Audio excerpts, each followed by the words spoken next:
This is the Temple of Geek Cosplay Connection, your inside connection to the world of cosplay. Welcome to another episode of Cosplay Connection. Okay, today I have a cosplayer that I cannot wait to introduce you to. I first learned about her on social media when I saw her gender bend Han Solo. I had to learn more about her, and since then I've become a fan of all her cosplay. I would like to introduce you to Jessica of Kimchi Kosplay. Jessica, welcome to the show, and thank you so much for taking the time to speak with me today. Thanks for inviting me. Let me start off by asking you to tell us a little bit about yourself. So I started cosplay about a year and a half ago when I got back from teaching English in Korea, and a friend invited me out to a convention, and she had done cosplay for quite a long time, Afro Queen Cosplay, if you haven't seen her yet. And I was just so taken with it, and she had done it for such a long time. I was like, okay, I have to try this. I love costumes. So I just kind of got into it and have just been enjoying the ride ever since. Cool. So what was it exactly that maybe have got you into cosplay? Was it just like the style of the costumes, or just maybe you saw people having fun getting the photos? What was it? I think it was two things. One was I always enjoyed theater, so in high school I loved getting to wear costumes and doing all that stuff. So that was one thing, and another thing is I just have way too many hobbies. I have learned how to crochet. I've learned how to, work in the tool shed, like all that stuff. And for cosplay, it just kind of brought all of these different random hobbies that have nothing to do with each other together, and kind of, I guess, focused my hobbying into a single goal. So for that, it worked really well for me. So ever since then, I haven't been just randomly doing all these random hobbies for no reason. It's been kind of channeled into, okay, I'm going to make this cosplay for this con. With these hobbies combined. Yes. Now, looking through all your social media, you post all your different pictures of, you have a wide range of different cosplays. How do you come up with your designs?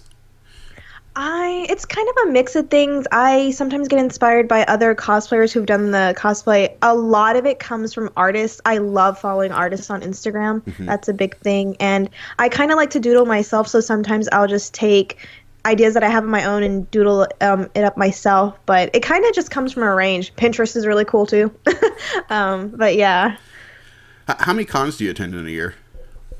It kind of varies. Last year I went to more than I thought I was going to, just because I kind of had just a little bit more money to play with. This year I've been spending a little bit more money on cosplays, so I'm not quite sure how many cons I'll be going to this year. Is it like a con to cosplay ratio? Yeah, it really is. Like, I have to strike up a weird balance, and I love traveling too. So this year last year I didn't travel at all, but this year I'm actually traveling. So it's kind of, a plane ticket or a con. So yeah. Have you ever got to compete in any of the cosplay competitions that they usually do at the conventions? I haven't. I don't feel like I make enough of my cosplay to do it, because I like to kind of take bits and pieces from places. So one I'll buy off of Amazon, one thing I'll make. I have another friend that designs costumes, so sometimes she'll jump in and help me. So I just feel like I don't want to take away from the effort that the other competitors are putting into it, but I just enjoy going to and meeting people, and yeah. Now, if you actually made it a fully 100% original, completely your design, is it something that you might consider? I might. I made Kita from the Atlantis one all by myself, but I don't know. I can't imagine entering it into a contest. Do you have any fun convention stories or horror stories that you'd be willing to share? Actually, surprisingly enough, I don't have any horrible convention stories. Everyone I've met has been really nice, so I haven't met anyone horrible. That's good. And everything has run smoothly and on time, no car accidents. But maybe I'm jinxing myself. Knock on wood. No. But yeah, it's just been really great so far. So I guess maybe that's why I keep spending money on it. Okay. Are there any future cons that you're planning on attending? Yeah, this year I do have plans to go to Anime Matsuri, at least for Saturday, and I want to go to Comic Palooza in Houston and Alamo City Comic Con in San Antonio. I'm still on the rocks whether I'll be in Texas for San Japan, which is also in San Antonio, but we'll see. Cool. Well, like I mentioned earlier, I was introduced to your cosplay when I saw your Han Solo costume on Instagram. How did you come up with that idea? Because it was kind of like a simple cosplay that you created, and I saw that you had a video that you kind of showed how to make it as well. Yeah. Oh my God. I just love Han Solo. He's just swag defined. I've always really liked him. And then I was going with a friend to Alamo City Comic Con, and I was like, okay, so I have to do something American based. And I immediately thought of Han Solo and his. I feel like if you're beginning in cosplay, something simple, more along the lines of daily wear is an easier place to start and then grow from there. So basically, for the Han Solo, it's an easy pants, vest, and shirt thing. I think the biggest thing would be the holster, which I kind of cheated on. But yeah, so I just went from there since it was basic. Got jeans and just attached ribbon along the side. I got a vest that I had bought from a secondhand store, and I tried to dye it, and it turned gray. So I went really last minute, and I just straight spray painted it. Nothing wrong with that. Yeah, I spray painted it black. The top was reused, and then for the holster, I just used a regular brown belt. So I'm hoping to make it better and actually make a legit holster. My plans for that kind of went askew, but hopefully in the future I'll have it. How do you begin your design process? Do you just, when you're watching a show or something, you're like, I want to make that costume, and then you just kind of start from there? Well, it was stuff. Some of the stuff is like just stuff I've always had in my mind. So Han Solo is one of those things I just always really liked. But for a recent Wonder Woman cosplay that I'm working on now, I saw a picture and I just fell in love. Because she has so many different forms, I was debating which one to do. And then I saw this one completely from right field I had never seen before. And I got so excited. So it's kind of maybe like fond memory, childhood memories, along with just being really inspired by something I see and just getting way too excited about it. But yeah. Yeah, I think that kind of goes along the same question I was going to ask here. Because you have this really cool aerial picture that you took, this costume that you wore at San Japan in 2016. So when you watch these shows and cartoons, that's just it. You're like, okay, I want to be Ariel, and then you just go for it. Yeah, kind of. Well, I feel like with Ariel, I love in a sense being girly, but I feel for like a lot of my cosplays, I like doing a little bit tougher version of them. So with Ariel, I was thinking, I really want to do her. I already have the wig, but I just want to do like a more version of Ariel. So the original plan was to make a Triton and stuff too, so she was like king of the sea, but that didn't end up happening, so I just made the crown. But yeah, it's just kind of that stuff, and because of money lately, it's kind of looking at the stuff I have and then looking at the picture and going, okay, I have about 50% of that cosplay already, I can do this. How many costumes have you created over the years? I've done, Han Solo, Sylveon, Ariel, Ash Ketchum, Doctor Who. I think it's still under 10. Under 10? Because I'm still kind of new, but it's getting to be over 10, I think. Well, then this next question might be easy for you since it's only 10 or under 10. Okay. How many, out of all your creations, which one do you think is your favorite? Oh, Lord. Okay. Well, do you have an hour? No. I really like the Han Solo just because it's Han Solo. But I also, I loved Kita just because it was something I made completely by myself, 100% from scratch. But I also really loved my Pac South costume, my Diva Scavenger, just because that skin of Diva is so badass, and she is totally underappreciated. But yeah, it's just because I love all these different comics. Oh, Devil Dinosaur, I love Moon Girl comic, so that was just super exciting to do. So I don't know if I have a favorite yet. Future cosplay maybe will be my favorite. Fair enough. Let me ask you this then. You're still under 10. You're going to be making more in the future. Do you think you're going to keep all your costumes? And if so, do you already know how you're going to store them and keep them and where you're going to put them at? So the storage thing has already come up. I'm lucky enough to have a guest bedroom right next to me, so I started really nicely storing them on hangers, and I went to, here's another tip for people that are getting into it. at Michael's or Hobby Lobby, they sell those photo boxes that are meant to keep photographs in them, and they sell them. I think right now they're doing 6 boxes for $10. I bought a bunch of those, and I store like all the accessories for that certain cosplay, or the jeans or the material for that certain cosplay in that box, and you're able to label them. So along with all my neatly hangered cosplays on the side, I have all these photo boxes with these labels on them. But I think in the future I will end up giving them away or selling them or lending them to friends, because, I mean, what's the point of cosplay if you can't share it with people, you know?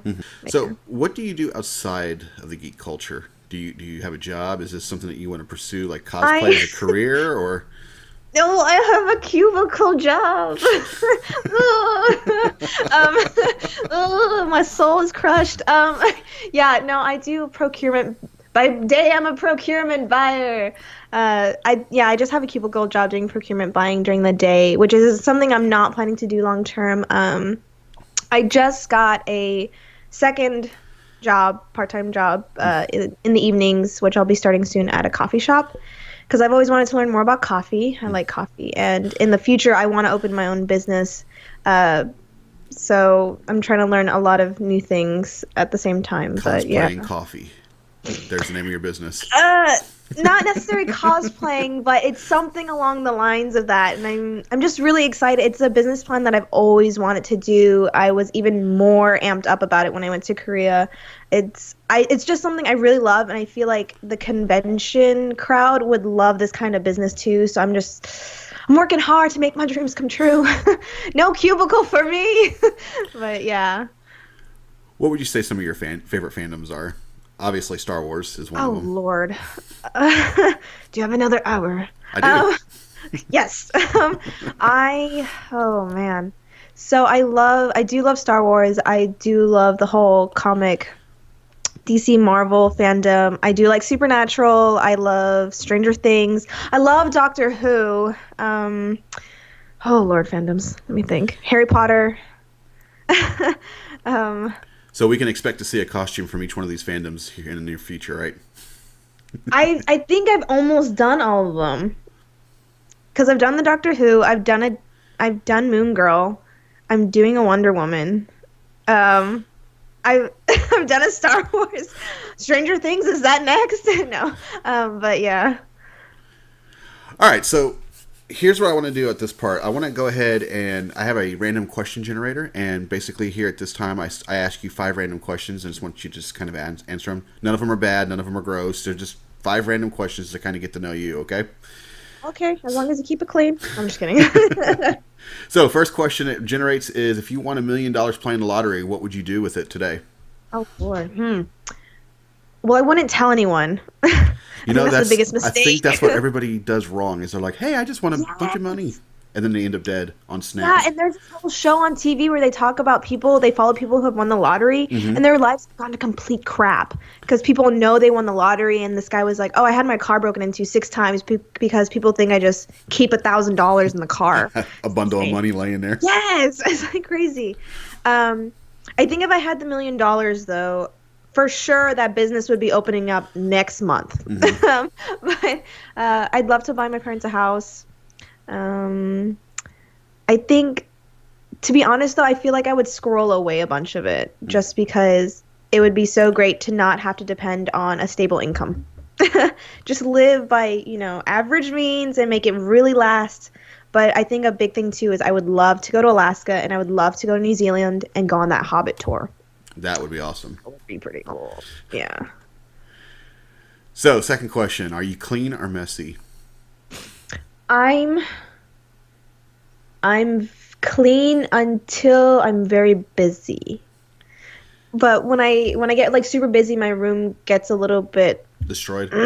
Yeah, but then by the weekend, once I get that hour off, I'm just like, oh my God, I can't live like this. So then I start to. So I think my default is I want it clean. Sometimes it's just not doable, but yeah. Is it better to work at a job that you love or a job that pays well? That's a very loaded question. I want to say you should do something you love and doesn't pay too well, but at the same time, you have kids and a mortgage, I mean, you're gonna have to take that bullet because stuff needs to get done. So I think if you can live off those means, always follow your dreams. If you can't, work the job you hate, save up, and then follow your passions and make that into a business you can like live off of forever. Good advice. Yeah. I'm trying. If you can only eat one thing for the rest of your life, what would it be? So that would Can be a hard it question. be a specific food or a genre of food? Let's go with a genre. I won't be Korean that mean. Korean food. Yeah, I'm half Korean anyway, so like I've been only eating Korean food this whole time at the house. So I'm living that question. I'm living that question. And the final question is, what would motivate you to run a marathon? $1 million? No, I'm just kidding. Just like the first question. Yeah, going back to the first question, sir. No, I think I'm just really bad at running. So I will walk the hell out of a marathon, let me tell you. But if I actually had to run, it would have to be for a cause. I think I could never run a marathon for myself. Mm-hmm. Just like, you should do this because this is you and you can do it. Like, nope. Hey, it's for cancer. Okay, I'll suffer and I'll push through, So I don't think I could do it for myself though, because I'm like, well, the marathon could be for me, or this pint of ice cream could be for me. Who knows? So yeah, I'm not a marathon person. I will walk for anything though. Yeah, I never ran a marathon. I think the most I've ever done was walk a 3K. Yeah, like I love walking. I will walk anywhere, especially in Korea. I just loved walking, but man, running is like a whole nother ball game. Yeah. The obstacle course stuff is fun though. That's pretty cool. But I'm gonna walk to the next course and then She's like, I'm gonna walk there. I'll do the obstacle course and then continue walking. Yeah. Like, congratulations, ma'am. You got the slowest time because you decisively chose not to run anything. Thank you, sir. Thank you. Well, is there anything else you feel that our audience would need to know about you? Any parting messages or anything like that? No, I mean, I'm on social media, anything, so if they wanted to learn anything more, I'm on Instagram and Facebook. I'm kind of on Twitter. So how would they find you on those social medias? I am under Kimchi Kosplay, so it's KIMCHI, like the food, kimchi, Korean food, and cosplay with a K, KOSPLAY. And that's across all platforms? Yes, the Facebook, Twitter, and sometimes Instagram. Twitter. Yeah, I'm working on a Patreon just because I had recently some wonderful people come up to me and ask me about prints or supporting me, which I'm so incredibly flattered by. You don't understand like how much cons and cosplays can cost a person until you start really doing it. Because even me, I was looking at other cosplayers going, yeah, but I mean, you just like it, so you spend money on it, right? But like actually delving into it's like, oh crap, like a 3-day con pass is $60. Oh, and this Warbler costs $60. So yeah, some really great people have reached out to me asking how to support, and I'm incredibly grateful. So I'm working right now on a Patreon that's kind of up, but I'm having a horrible time choosing reward tiers. I just don't. Yeah, that's really hard because you're like, what do I give away? Yeah, prints are always good, especially if you get the prints created. Yeah, so I've been working more about that and just trying to talking to more photographers, trying to make stuff happen for people. So yeah, hopefully that'll go really well. But yeah. Well, let us know once it's up and running, and we'll plug that for you. Thank you so much. Well, that's going to do it for this episode of the Cosplay Connection. Thank you so much, Jessica, for joining me on this episode. To all of you watching out there, remember to visit templeofgeek.com for future episodes of this show and other content. And as always, thanks for watching. Thanks for having me. Thanks. Bye.